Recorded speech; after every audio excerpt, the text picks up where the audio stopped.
ये स्टार्ट करते हैं फिजिक्स का थर्ड लेक्चर। अब तक हम लोगों ने 2 लेक्चर में देख लिया था यांत्रिक, हम लोगों ने विमापन की राशियाँ भी देख ली थी और सिलेबस देखा था। तो आज हम लोग एक नया चैप्टर चालू करेंगे, यांत्रिकी।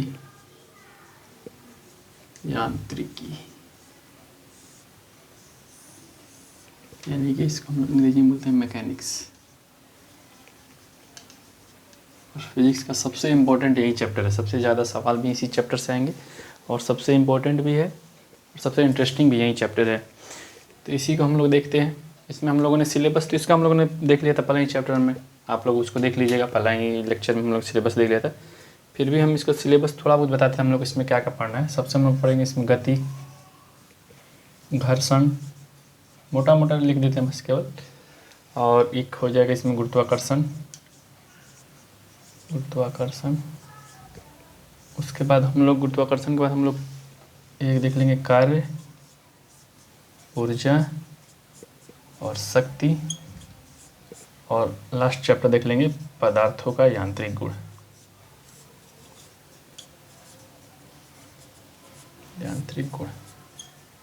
तो ये 5 चैप्टर हम लोग को इसमें जो बड़े बड़े चैप्टर पढ़ने हैं, इसमें बहुत कुछ है। गुरुत्वाकर्षण में बहुत लंबा चैप्टर है, गति भी। तो हम लोग इस 5 को ऐसे ही पढ़ेंगे लाइन से ही, ठीक है। और इसी में आपका सारा यांत्रिक खत्म हो जाएगा। बहुत लंबा लेक्चर जाएगा क्योंकि बहुत इंपॉर्टेंट चैप्टर होता है, बहुत सारे क्वेश्चन इसी से आते रहते हैं।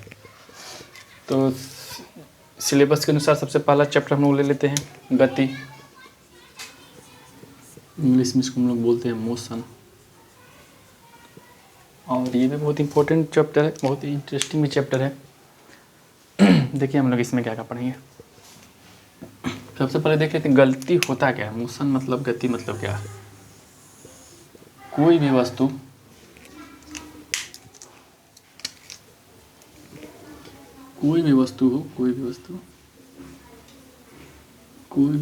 द्वारा स्थान परिवर्तन,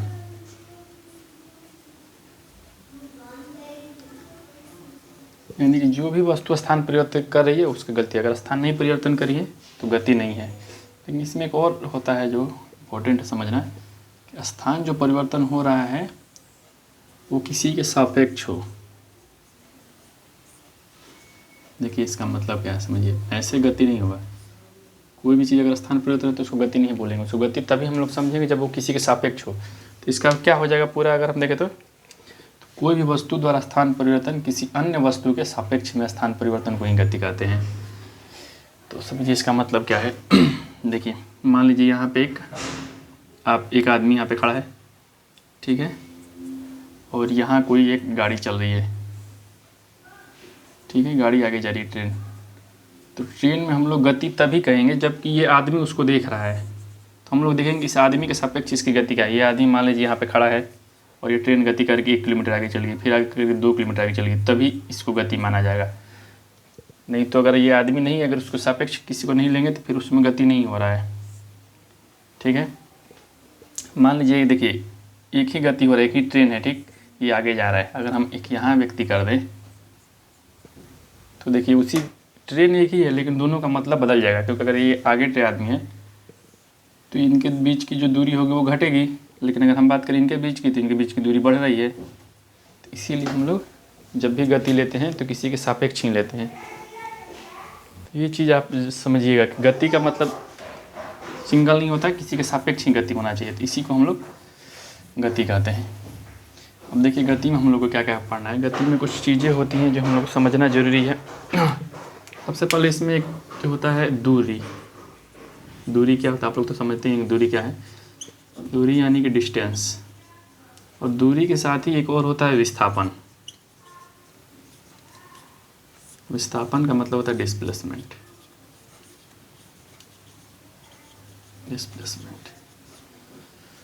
तो दोनों का तो मतलब तो मतलब समान ही लग रहा है, क्योंकि दूरी मतलब दूरी, कितना दूर है, और विस्थापन का मतलब यही कि कितना दूर गया। लेकिन इन दोनों में थोड़ा सा एक बारीक अंतर है, उसी को समझना हम लोग के लिए ज़रूरी है। देखिए क्या होता है। एक वही मैप बनाते हैं। एक ये मान लीजिए कोई एक व्यक्ति हो गया, ठीक है, और इसने चलना प्रारंभ किया। यहाँ मान लीजिए पॉइंट यहाँ से चला, फिर आगे गया, मान लीजिए 1 किलोमीटर यहाँ चला, फिर कुछ देर बाद 1 किलोमीटर और चला, फिर ये ऊपर गया है, यहाँ मान लीजिए, फिर यहाँ 2 किलोमीटर चला है, फिर और आगे चला है, फिर यहाँ पे 2 किलोमीटर चला है, फिर ये वापस मुड़ गया है, यहाँ ये 1 किलोमीटर चला है,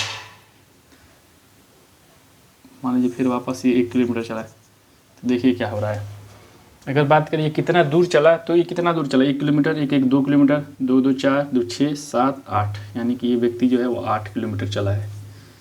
जहाँ से था वो 8 किलोमीटर दूर चला है। ये हो गया दूरी इसका। अगर दूरी पूछे तो यही हुआ, जितना दूर वो चला है वो दूरी हो जाएगा। लेकिन विस्थापन अगर पूछे तो विस्थापन का मतलब होता है कि व्यक्ति जहाँ खड़ा है और जहाँ पहुँचा है सापेक्ष, यानी कि जहाँ से वो शुरू किया था, वो यहाँ से शुरू किया था और पहुँचा है यहाँ पे, इन दोनों के बीच की जो सबसे न्यूनतम जो दूरी है वो हो जाएगा विस्थापन।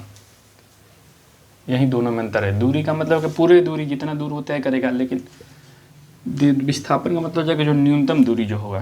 तो न्यूनतम दूरी क्या होगा, यहाँ पे वो खड़ा है, यहाँ तक गया है, देखिए 2 किलोमीटर इधर गया है, ठीक, और 4 किलोमीटर ऊपर गया है, फिर वापस 2 किलोमीटर इधर आ गया है, यानी कि जहाँ था उसके सीधा में ही है, लेकिन कितना ऊपर है, 4 किलोमीटर है। इसका विस्थापन कितना हो जाएगा, 4 किलोमीटर। लेकिन दूरी पूछे तो दूरी हो गया 8 किलोमीटर, लेकिन विस्थापन हो गया 4 किलोमीटर। तो यही दोनों में अंतर है, इसी को बोलते हैं, ठीक है। तो जो अंतिम स्थिति है और जो प्रारंभिक स्थिति है, दोनों के बीच की मध्यम दूरी क्या है, ठीक है। तो इसमें देखिए एक इक्वेशन बनता है। कैसे बनता है कि दूरी जो होता है या तो वो इक्वल रहेगा या फिर ज़्यादा रहेगा विस्थापन का, ठीक है। देखिए इसका मतलब क्या है, जैसे इक्वेशन बनाएगा तो इसका मतलब ये हो गया कि या तो दूरी हमेशा विस्थापन से ज़्यादा होगा, या फिर मतलब बहुत अगर ज़्यादा केस होगा तो उसमें बराबर होगा। क्योंकि मान लीजिए अगर ये सीधा ही चलते जाए सीधा ही जाए तो क्या होगा, दूरी जितना होगा उतना ही विस्थापन होगा, क्योंकि यहाँ से स्टार्टिंग और लास्ट दूरी दोनों बराबर हो रहा है। लेकिन अगर ये कहीं भी थोड़ा भी घूम गया तो क्या होगा कि विस्थापन कम हो जाएगा, क्योंकि यहाँ पे देखिए विस्थापन 4 किलोमीटर ही है। लेकिन ऐसा कभी भी स्थिति नहीं आएगा कि जिसमें विस्थापन ज़्यादा हो और दूरी कम हो, क्योंकि दूरी का मतलब ही है जितना दूर चला वो दूरी है। तो ये यहाँ पे एक इसके साथ एक इक्वेशन बनेगा, ठीक है। तो ये हो गया गति में। और इसमें हम लोग क्या पढ़ते हैं गति में, चाल क्या होता है, वेग क्या होता है, त्वरण क्या होता है। ये 3 चीज़ हम लोग को पढ़ना है, ठीक है। चाल का मतलब होता है स्पीड, व्यक्ति की स्पीड क्या है, वेग यानी कि वेलोसिटी क्या है, और त्वरण यानी कि एक्सीलरेशन और भी आगे हम लोग देखेंगे जब हम लोग गुरुत्वाकर्षण पढ़ेंगे, उसमें ये पढ़ाया जाता है फोर्स का जो होता है, फोर्स यानी कि बल, और बल का जो फार्मूला होता है मास इनटू एक्सीलरेशन, ठीक है। तो चाल, वेग और त्वरण तीनों को हम लोग देखते हैं, इसको मिटाते हैं, फिर एक एक को देखते हैं। चाल का देखिए मतलब सिंपल सा होता है, दूरी बटा में समय, ठीक है। और वेलोसिटी का मतलब होता है विस्थापन बटा में समय अंतराल। यहाँ पे दूरी आ गया, यहाँ पे विस्थापन आ गया। इसको मिटाते हैं, फिर से लिखते हैं, इसको थोड़ा फ्रेश करते हैं, फिर समझ में आएगा। तो चलिए देखते हैं चाल, वेग और त्वरण। इस पे सवाल आते हैं, सवाल इस पर बनाया जाता है, तो हम लोग सवाल ये बनाएंगे क्योंकि इस पे क्वेश्चन आते हैं ऐसे। इससे मैथ में भी क्वेश्चन आ जाते हैं, मैथ का भी अगर किसी एग्जाम में अगर मैथ आ रहा है तो उसमें भी इससे क्वेश्चन आते हैं। तो चाल यानी कि स्पीड, वेग यानी कि वेलोसिटी, त्वरण यानी कि एक्सीलरेशन। तो स्पीड का क्या फार्मूला होता है, दूरी बटा में समय, दूरी बटा में समय। वेलोसिटी का फार्मूला होगा डिस्प्लेसमेंट यानी कि विस्थापन। दूरी और विस्थापन में तो हमने अंतर बता दिया है।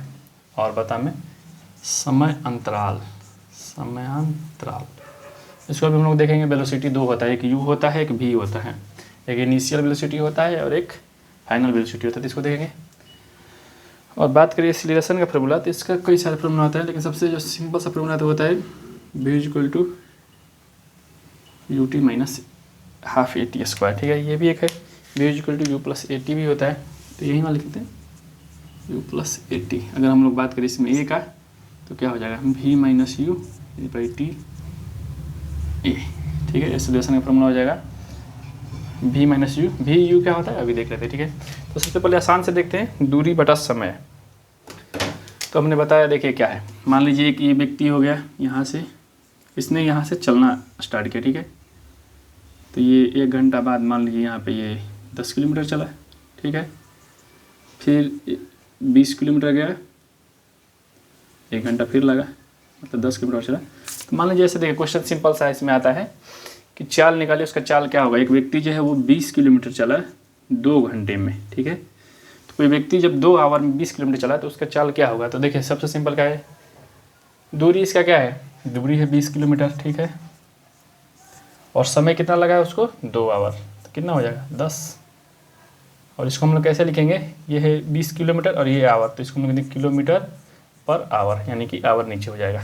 तो ये इसका हो जाएगा चाल। तो ऐसे ही निकाला। देखिए और सवाल आता है, ऐसे इसमें क्या सवाल आता है कि एक व्यक्ति है जिसका चाल है 15 किलोमीटर पर आवर, ठीक है। वो 3 घंटे में, 3 आवर में कितना दूर तय करेगा, कितना दूरी तय करेगा। तो हमको यहाँ पे दूरी निकालना है। सिंपल से हम लोग यही फार्मूला लगाएंगे, स्पीड बराबर डिस्टेंस बटा में टाइम, यानी चाल बराबर दूरी बटा में समय। हम लोग को क्या क्या पता है, हम लोग को चाल पता है, चाल हमारा है 15 किलोमीटर पर आवर, ठीक है, 15 लिख लीजिए। डिस्टेंस हम लोग को निकालना है, टाइम हम लोग को पता है 3। तो क्या होता है, हम लोग क्रॉस मल्टीप्लिकेशन कर देंगे, हम लोग का डी निकल जाएगा, 15 × 3 45, यानी 45 किलोमीटर चलेगा। तो ऐसे इस पर क्वेश्चन आता है, ये सिंपल सा क्वेश्चन आता है। थोड़ा हम लोग इसको क्वेश्चन को और हार्ड करते हैं और उसको समझते हैं। इसमें देखिए क्या है, विस्थापन, ठीक है। उसका विस्थापन कितना हुआ, विस्थापन हमने बताया था, यानी कि जो न्यूनतम जो दूरी होता है 2 स्थान के बीच में, तो वही विस्थापन होता है। और समय अंतराल, यानी कि समय के बीच में कितना अंतर है। तो चलिए हम लोग इस पर भी क्वेश्चन बनाते हैं और हम लोग इसको समझते हैं। इससे पहले एक चीज़ देखना हम लोग, ये है आदिश राशि। हम लोग आदिश सादिश बताया, आदिश और सदिश बताया था। आदिश यानी कि जिसका परिमाण तो होता है लेकिन उसकी दिशा नहीं होती है, लेकिन सदिश जो होता है उसकी दिशा होता है। तो विस्थापन वाला क्या होगा, इससे सदिश होगा, मैं बताया। क्योंकि सदिश देखिए विस्थापन में क्या है, हम लोग को दिशा जरूरी है। अगर मान लीजिए जो न्यूनतम दूरी है तो हम लोग पता करना पड़ जाएगा कि न्यूनतम दूरी कितना है इसका, इसके लिए हमको दिशा चाहिए, लेकिन दूरी के लिए दिशा नहीं चाहिए, वो किसी भी दिशा में जाए, दूरी हमेशा जितना दूर तय करेगा उसका तय हो जाएगा। तो ये हो गया। अब देखिए ये तो मान लीजिए हम लोगों ने देख लिया, अब थोड़ा विस्थापन को देख लेते हैं। तो वेग क्या होता है, 2 प्रकार का वेग होता है, एक को बोलते हैं भी, एक को बोलते हैं यू। भी का मतलब होता है अंतिम वेग, और यू का मतलब होता है प्रारंभिक वेग। प्रारंभिक वेग, देखिए इसमें थोड़ा सा इसमें समझना है क्योंकि ज़रूरी है इसमें। अंतिम वेग और प्रारंभिक वेग का मतलब देखिए क्या होगा, सिंपल सा मतलब है इसका। अगर आप लोग बाइक पर बैठे होंगे तो बाइक क्या होता है, सबसे पहले चालू होगा तो स्टॉप मतलब रुका रहेगा, ठीक है। प्रारंभिक वेग है यू, और फिर वो धीरे धीरे स्पीड पकड़ता है और फिर वहाँ पे वो स्पीड पकड़ लेता है पूरा तेज़, और फिर एक ऐसा समय आएगा जहाँ जाकर वापस वो रुक जाएगा। तो ये हो गया इसका भी, ठीक है। तो यही होता है अंतिम और प्रारंभिक वेग। अगर कोई सवाल पूछे इसमें कि कोई बाइक अगर स्टार्ट होती है और फिर वो कुछ समय बाद, 1 घंटा बाद, उसका क्या होगा अंतिम वेग, तो यही होता है। देखिए और यहीं पे जो होता है वो एक्सीलरेशन लगता है, त्वरण। त्वरण का भी यहीं पर हम लोग समझ लेते हैं। अगर मान लीजिए 0 किलोमीटर पर आवर से स्टार्ट हुआ, फिर वो 5 किलोमीटर का स्पीड पकड़ा, फिर वो 10 का स्पीड पकड़ा, 20 का स्पीड पकड़ा, 50 का स्पीड पकड़ा, 100 तक का स्पीड पकड़ लिया। तो जो ये स्पीड पकड़ रहा है उसके बीच में उसको कुछ तो गति लग रही है, बीच में कुछ तो उसको त्वरण लग रहा है, तभी तो वो स्पीड उसका बढ़ा है। तो इसी को हम लोग त्वरण बोलते हैं, ठीक है। एक तो चाल हो गया वो कितने दूरी से चल रहा है, लेकिन वो जो चाल उसका बढ़ रहा है वो किसके कारण बढ़ रहा है, तो वो त्वरण के कारण बढ़ता है। तो वही हो जाता है एक्सेलरेशन इसमें। तो सबसे पहले क्या हो गया, जो प्रारंभिक वेग क्या हो गया, जब वो गाड़ी स्टार्ट होती है। अंतिम वेग जब वो गाड़ी रुकती है। तो इसमें क्या सवाल आते हैं, इसमें सवाल आते हैं कि कोई गाड़ी अगर स्टार्ट हुई है और 2 घंटे बाद वो 20 किलोमीटर चलती है, तो उसका अंतिम वेग क्या है। देखिए सिंपल सा इसी क्वेश्चन है। तो गाड़ी स्टार्ट होती है यानी कि यू 0 होगा, क्योंकि 0 से स्टार्ट होगी। और अंतिम वेग क्या होगा, तो हम लोग यही दूरी बटा समय वाला पे निकाल लेंगे, तो यहाँ पर 10 किलोमीटर पर आवर आ जाएगा। तो यही होता है इसमें, तो यही समझना है। विस्थापन हम लोग ने देख लिया, हम लोग ने दूरी देख लिया, चाल देख लिया, हम लोगों ने वेग देख लिया, ठीक है। वेग में हम लोगों ने दो वेग देखा, एक होता है अंतिम वेग जिसको हम लोग v कहते हैं, प्रारंभिक वेग u कहते हैं। एक्सेलरेशन में हम लोगों ने देख लिया कि जो बढ़ता है जिसके कारण उसी को हम लोग एक्सेलरेशन बोलते हैं। देखिए दूरी बटा समय है तो हम लोग इसको क्या लिखेंगे, दूरी यानी कि किलोमीटर में और समय यानी कि सेकंड में। समय का हमने बताया था कि मात्रक सेकंड होता है और दूरी का मीटर हमने बताया था मीटर बटा सेकंड, इसका हो जाएगा। बीमा भी हमने बताया था LT-1, अगर आप लोगों ने पहला क्लास नहीं देखा होगा पिछला तो आप लोग देख लीजिएगा, इसका भी बीमा वही होगा LT-1 मीटर पर सेकंड। इसमें भी एक चीज़ होता है, देख लीजिए हमने यहाँ पर लिखा था किलोमीटर पर आवर, ठीक है, क्वेश्चन इससे भी आते हैं। और किलोमीटर अगर पर आवर को हम लोगों को किलोमीटर पर आवर को हम लोग अगर मीटर पर सेकंड में बदलना होगा तो हम लोग क्या करेंगे, देखिए सिंपल सा इसके से इस पर क्वेश्चन आते हैं, हालांकि ये ज़्यादा थोड़ा सा टफ क्वेश्चन हो जाता है, फिर भी हम इसको समझा देते हैं। 1 किलोमीटर में कितना मीटर होगा, 1000, और 1 आवर में कितना सेकंड होगा, 3600 सेकंड। तो हम लोग इसको कटा देंगे, ये 2 जीरो कट जाएगा और ये हो जाएगा 5/18।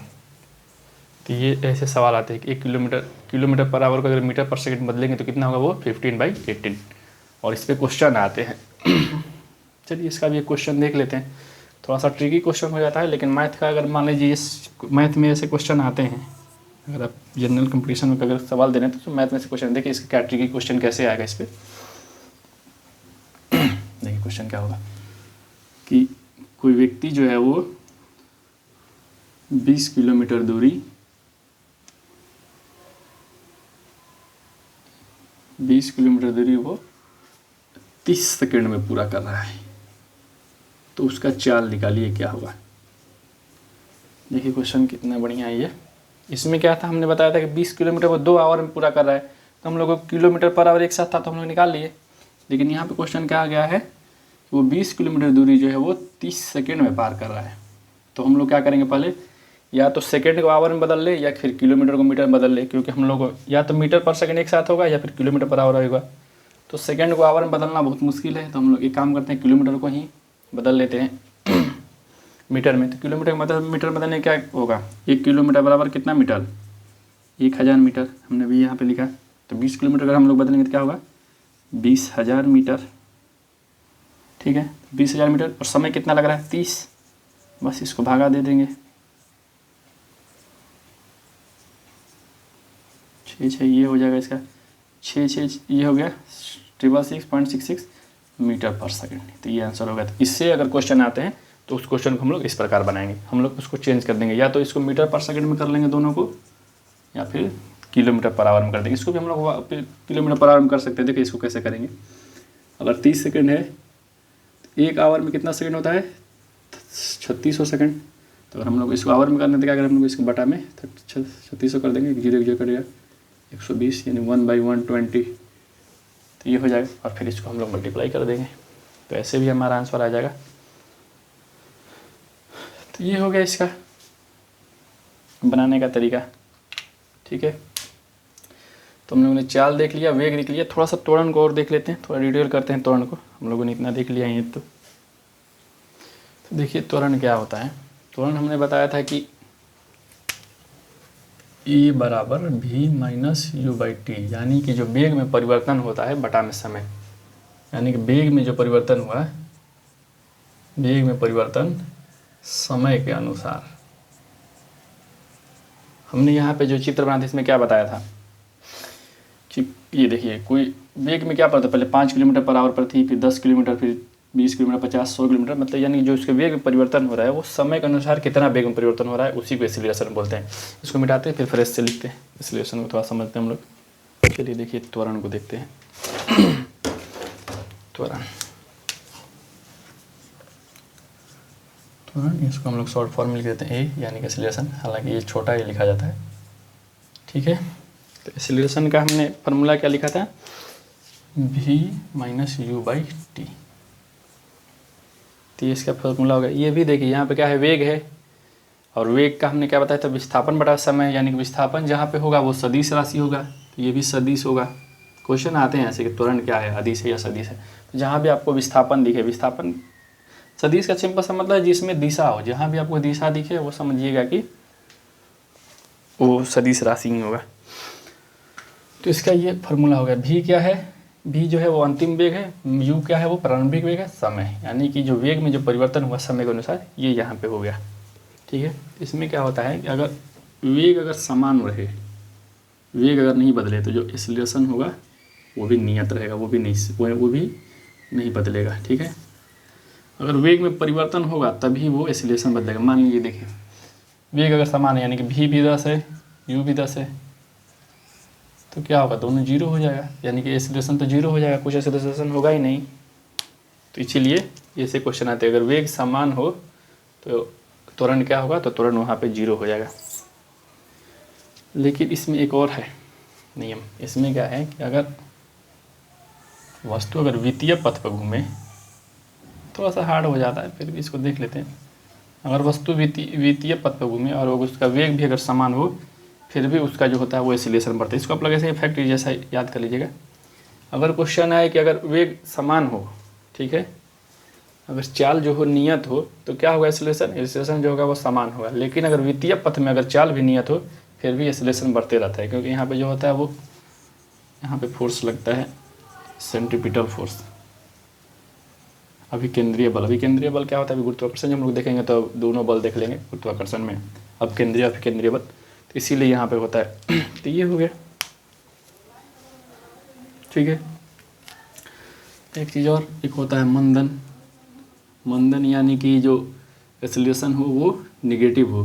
ठीक है, यानी कि चाल के विपरीत लगे, चाल के अगर विपरीत लग रहा है एक्सीलरेशन तो मंदन होगा। मतलब कि जो अगर चाल के विपरीत लगेगा तो वह स्पीड कम कर देगा। जैसे हम आपको एक एग्जांपल देखते हैं, मान लीजिए यहाँ पे देखिए क्या हो गया, ये पृथ्वी हो गई। ठीक है, और अगर यहाँ से आप अगर बॉल ऊपर फेंकेंगे तो इस पर क्या लगता है, इस पर गुरुत्वाकर्षण लगेगा, और गुरुत्वाकर्षण ही एक्सीलरेशन होता है। अगर पृथ्वी की बात करें तो वहाँ पर गुरुत्वाकर्षण ही एक्सीलरेशन होगा। क्या होगा, हम लोग बॉल फेंकेंगे तो कुछ दूर तो तेज़ी से जाएगा, फिर वो धीमा हो जाएगा, क्योंकि उस पर एक्सीलरेशन लग रहा है, वो उसके उल्टा लग रहा है, उसको खींच रहा है वापस।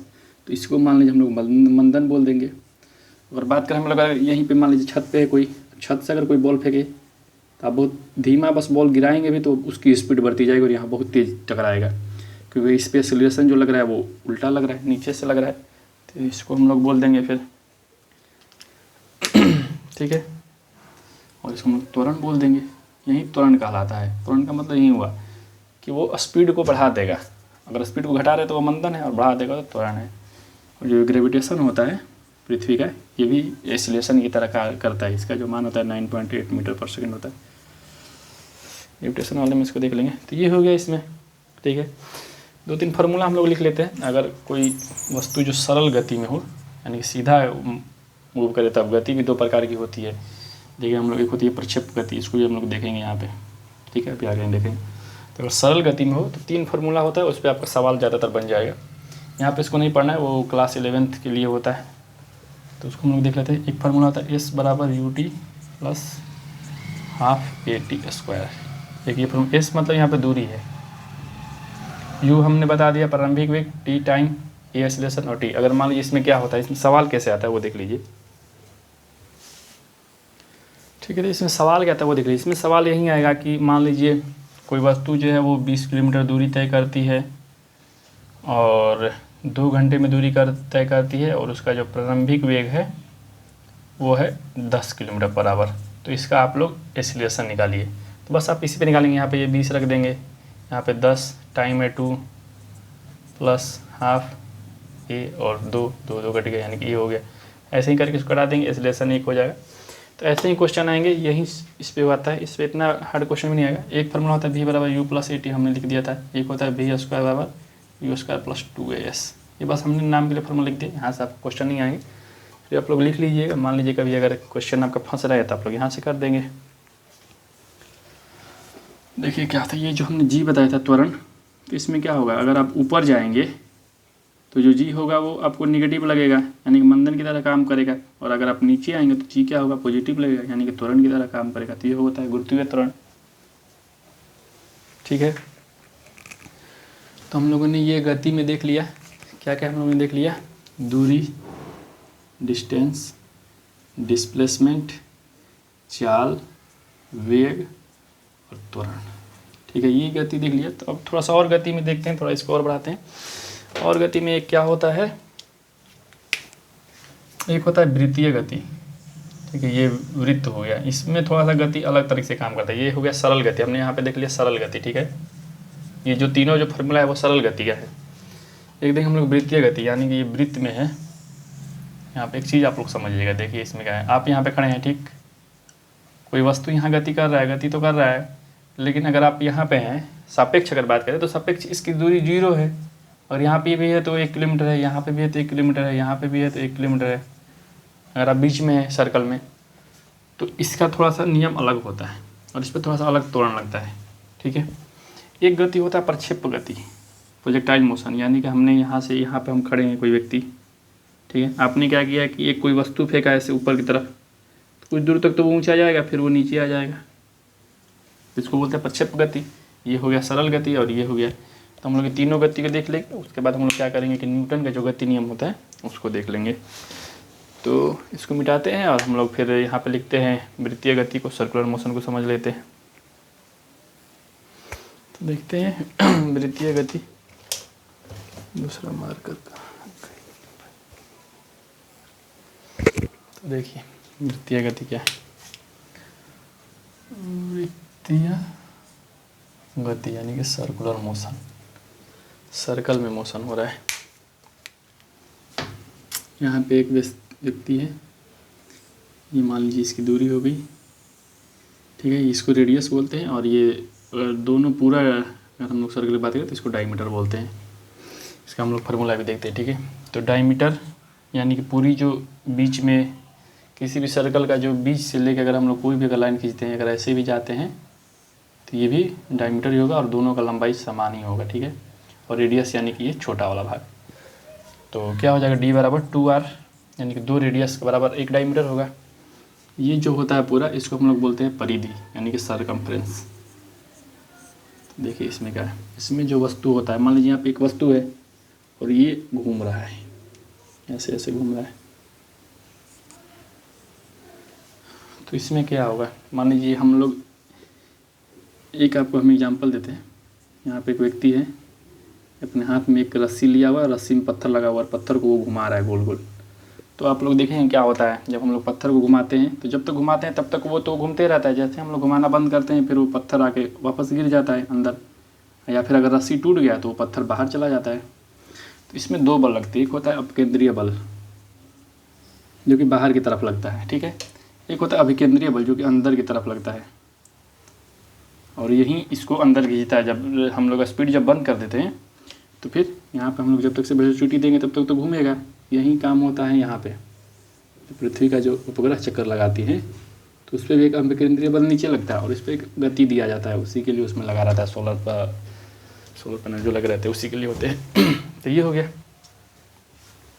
तो ये जो अभिकेंद्रीय बल जो अंदर की तरफ लगता है, इसी के कारण यही त्वरण के रूप में कार्य करता है। और यही हमने अभी बताया था कुछ देर पहले कि जब वृत्तीय पथ में जब कोई वस्तु गति करती है, अगर उसका चाल भी नियत रहेगा फिर भी उसकी गति जो होगी वो बढ़ती रहेगी, क्योंकि उस पर अभिकेंद्रीय त्वरण लग रहा है अंदर की तरफ, और उसको मेंटेन करने के लिए हमें को एक वेलोसिटी देना पड़ेगा लगातार।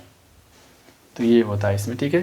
तो देखिए इसमें क्या है, इसमें विस्थापन तो हमेशा 0 रहेगा, ठीक है। तो इसमें हम लोग दूरी कैसे निकालते हैं, तो सबसे पहले हम लोग इसमें दूरी निकालते हैं, कोणीय विस्थापन देखते हैं, ठीक है। मान लीजिए वस्तु पहले यहाँ है, फिर ये वस्तु यहाँ आ गई, तो जो ये थीटा डिग्री जो घुमा यही होता है कोणीय विस्थापन, इसी को हम लोग निकालते हैं, ठीक है। और इसका मात्रक जो होता है वो रेडियन होता है, कोणीय विस्थापन का रेडियन, कोणीय विस्थापन इसका मात्रक हो गया रेडियन, ठीक है। ये भी सदिश राशि होगा क्योंकि इसमें विस्थापन आ गया। और एक होता है इसमें कोणीय वेग, कोणीय वेग। तो वेग का मतलब हमने क्या बताया था, वेग का मतलब कि विस्थापन बटा में समय, तो कोणीय विस्थापन जितना हुआ बटा में उसमें कितना समय लगा, ठीक है। तो ये हो जाएगा इसका वेग, यानी कि कितना वो थीटा डिग्री कितना घुमा विस्थापन, यानी कि थीटा डिग्री कितना घुमा बटा में थीटा टाइम उसको कितना लगा, तो ये हो जाएगा इसका कोणीय वेग। वेग वही होगा, वेग यानी कि विस्थापन बटा में समय, चाल बराबर दूरी बटा में समय, तो ये नहीं हो जाएगा, इतना नहीं आएगा, फिर भी आप लोग समझ लीजिए इसको। इसका मान लीजिए क्या होगा, विस्थापन का थीटा डिग्री का मात्रक है रेडियन, समय का मात्रक सेकंड, तो रेडियन बटा सेकंड। ये हो गया इसके बारे में। ठीक है, कोणीय वेग हो गया, कोणीय विस्थापन हो गया। मान लीजिए कोणीय वेग को हम लोग इसका एक याद कर लीजिए, इसको हम लोग ओमेगा से दर्शाते हैं। ओमेगा ऐसा होता है, ठीक है, ओमेगा ये है, ओमेगा से हम लोग कोणीय वेग को दर्शाते हैं। ठीक है, बात करें एक हमको अगर पूरा अगर चक्कर लगाने में कितना लगेगा, तो हमने अगर पढ़ा होगा परिधि का फार्मूला होता है 2πr। तो 2πr हमको लगेगा पूरा चक्कर लगाना। अगर पूछे मान लीजिए कि ये जो चक्कर है वो कितना दूरी है, तो हम लोग को r पता रहेगा तो हम लोग 2πr निकाल लेंगे। अब आप लोग को लगता है पाई का मान क्या होता है? पाई का मान होता है 22/7, 3.14। ठीक है, तो ये कहाँ से आया? ये बहुत इम्पोर्टेंट है। इसमें देखिए क्या होता है कि अगर हम लोग ये डायमीटर को 3 बार अगर करें, एक बार एक पूरा डायमीटर, 2 डायमीटर और तीसरा डायमीटर करें, तो थोड़ा सा जगह बच जाता है। तो इसीलिए इसी पे आया है पाई का मान। तो ये हो गया हमारा कोणीय विस्थापन, वृत्तीय गति। ये ज़्यादा इंपॉर्टेंट नहीं है। थोड़ा सा प्रोजेक्टाइल मोशन देख लेते हैं, ये इंपॉर्टेंट है। वो जरूरी नहीं है, प्रोजेक्टाइल मोशन ऐसे हो गया। ठीक है, तो इसमें देखिए क्या क्या है। सबसे पहले इसमें क्या है, एक यहाँ पे एक कोण बनेगा। ठीक है, थीटा डिग्री मान लीजिए, यहाँ पे एक कोण बनेगा। और इसमें क्या है, एक ये मैक्सिमम इसकी ऊंचाई हो गई, यानी कि हाइट। एक होगा इसकी ये दूरी की कितना दूर गया, रेंज। ठीक है, और मान लीजिए एक काल हो गया, कितना समय में गया। तो इसको इसी अनुसार हम लोग निकालते हैं। तो इसका फॉर्मूला हम लोग देख लेते हैं। आर क्या होगा, आर बराबर यानी कि रेंज कितना दूर जाएगा, तो u square sine square theta बटा में जी। ये ऐसे फॉर्मूला, ऐसे क्वेश्चन नहीं आएंगे, फिर हम लिख दिए साइन 2 थीटा बटा में जी। चलिए ये सब फार्मूला आप लोग याद नहीं कीजिएगा, बस आप लोग समझ लीजिए। इसमें क्या है कि देखिए प्रोजेक्टाइल मोशन क्या, यानी कि हम लोग किसी कोण से किसी वस्तु को फेंक रहे हैं। तो सबसे पहले इसमें जानने वाला क्या जरूरत है कि इसकी सबसे ज़्यादा ऊंचाई कब होगी। मान लीजिए किसी वस्तु को अगर हम लोग किसी कोण से फेंकेंगे ऐसे, तो सबसे ज़्यादा ऊंचाई कब होगी, जब हम लोग उस वस्तु को 90 डिग्री पर ऐसे सीधा फेंकें। ठीक है, सबसे ज़्यादा ऊंचाई यहाँ पे होगी 90 डिग्री। तो ऐसे ही क्वेश्चन आते हैं कि प्रोजेक्टाइल मोशन में किसी वस्तु की सबसे ज़्यादा अधिक ऊंचाई कितने डिग्री पे होगी, तो होगी 90 डिग्री पर। अगर पूछे कि सबसे अधिक उसकी रेंज कितनी होगी, मैंने परास कितना दूर तक होगा, अगर उसको अगर हमको अगर बहुत ज़्यादा दूर फेंकना है, तो हम लोग उसको कितना डिग्री पे भेजें। तो देखिए इसका क्या होता है 45 डिग्री। अगर हम लोग इसको 45 डिग्री पर अगर फेंकें तो ये सबसे अधिकतम दूरी जाएगी। जब अगर आपने देखा होगा नीरज चोपड़ा को भाला फेंकने, तो उनका डिग्री देखिएगा तो यही 40 से 45 डिग्री के मध्य होता है। अगर वो 45 डिग्री पे फेंके तो उनका सबसे ज़्यादा दूरी जाएगी। तो भाला फेंकने में भी यही टेक्निक अपनाया जाता है। यही प्रोजेक्टाइल मोशन का उसमें देखा जाता है, ऐसे करके फेंका जाता है और वो ऊपर जाके फिर नीचे गिरता है। तो उसमें भी 45 डिग्री का मान लिया जाता है। तो यही पूछेगा कि अगर अधिकतम दूरी हमको अगर करना है तो हमको 45 डिग्री चाहिए, अधिकतम ऊँचाई करना है तो हम लोग को 90 डिग्री चाहिए। तो ऐसे ही क्वेश्चन आते हैं। तो ये हो गया, ठीक है।